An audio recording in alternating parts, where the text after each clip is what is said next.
안녕하세요. 저희는 통일한국에 적용 가능한 통합교육 정책에 대한 연구, 남북한 교육과정의 특징을 중심으로라는 주제로 1인 1능을 진행한 이서인, 임미정입니다.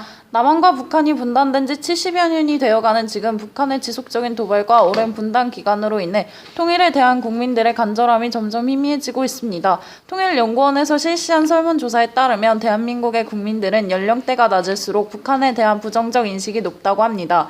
이러한 부정적 인식을 완화시키기 위해서는 통일 전후에 많은 노력이 필요할 것입니다. 특히 저희는 통일한국을 이끌어갈 이들을 청소년이라고 규정하였고, 청소년들의 인식 개선과 융합을 위해서는 통일 후 교육기관의 변화가 필수적이라고 생각하였습니다. 그러나 이러한 변화는 한순간에 이루어질 수 있는 것이 아니기에 저희는 지난 70여 년간 달라진 남한과 북한의 교육 정책에 대한 분석을 바탕으로 통일 이후 한국의 교육기관에 어떤 정책을 적용하여야 할지 제안하는 것을 목표로 하였습니다. 저희가 설정한 연구는 다음과 같습니다. 첫째, 북한과 남한은 교육정책의 목적과 방향 등 많은 부분에서 차이를 보인다. 둘째, 김정은 정권의 교육과정 및 교과정책은 남한과 다른 특징을 갖고 있다. 셋째, 교육정책을 제시하는 데 있어 사회의 변화에 발맞춰야 한다. 넷째, 남한과 북한의 교육과정에 공통점이 존재한다입니다. 이와 같은 연구 문제를 해결하기 위해 저희는 기존에 발표된 각종 학술지나 논문, 정부의 정책 보고서, 대북 전문 보도 매체, 인터뷰 자료 등을 문헌적 연구법을 통해 분석하였고, 질문지법을 활용하여 학생들의 선호를 분석하였습니다. 저희의 연구 내용은 총 3개 부분으로 나눌 수 있고, 이를 종합하여 통일한국에 적용 가능한 통합교육정책이라는 연구 결과를 도출해냈습니다. 우선 남한 교육정책의 특징은 크게 소프트웨어 교육의 강화, 선취업 후 진학 지향, 개인별 맞춤형 수업의 3가지로 나눌 수 있습니다. 또한 저희는 통합교육 정책에 대한 학생들의 만족도를 높이기 위해 현재 학교에 재학 중인 학생들을 대상으로 수업 방식에 대한 선호도를 조사하였는데, 그 중에서도 충남 삼성고등학교 1학년 학생들을 대상으로 설문을 진행하였습니다. 학생들은 전반적으로 통일이 되어야 한다는 의견이 많았으며, 통일에 대해서는 회의적이라 하더라도 남북한 청소년 교류 프로그램 참여에 대해서는 관심을 보였습니다. 또한 수업 방식에 있어서는 수강 신청, 교과 선택제를 통해 수업에 대한 만족도가 높아졌다는 의견이 많았습니다.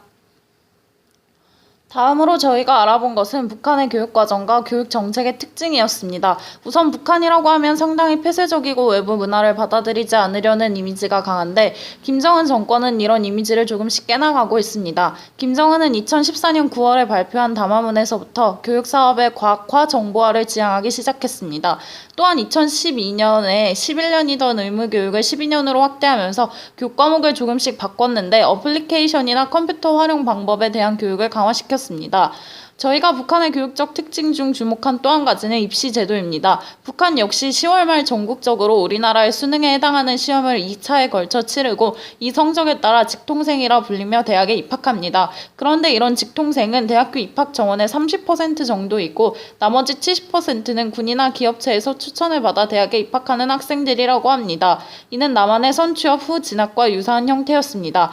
저희는 이러한 연구 내용을 바탕으로 통일한국에 적용 가능한 통합교육 정책을 교과서 재편찬 및 학력 재배치 고사, 선취업 후 진학 지향, 소프트웨어 교육 강화로 구체화시켰습니다. 남측이나 북측의 교육과정을 일방적으로 적용하는 것은 결코 바람직한 통일이 될 수 없고, 교과 선택제와 고교 학점제를 도입하는 것이 필요합니다. 또한 4차 산업혁명 시대의 과학 강국으로서 국제사회를 주도하기 위해서는 소프트웨어 교육을 강화시키는 것도 분명 빼놓을 수 없는 일입니다. 마지막으로 통일 이후의 한국은 선취업 후 진학과 평생교육 참여를 장려해야 합니다. 명문 대학의 졸업장이 출세를 보장하기 때문에 대학에 진학하는 사회적 분위기를 없애는 것은 분명 중요한 일입니다. 본 연구는 북한이라는 다소 제한적인 주제로 진행되었기 때문에 연구의 깊이가 깊지 못했고, 연구자료의 대부분이 기존에 발표되었던 연구 논문이나 인터뷰 등의 문헌이라는 한계가 있었습니다.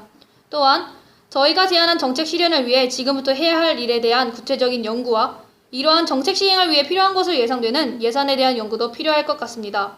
부족한 점이 있었던 연구이지만 추후 남북 통합 교육 정책의 제정에 미약하게나마 도움이 될 수 있는 연구가 되길 바라며 이상으로 발표를 마칩니다.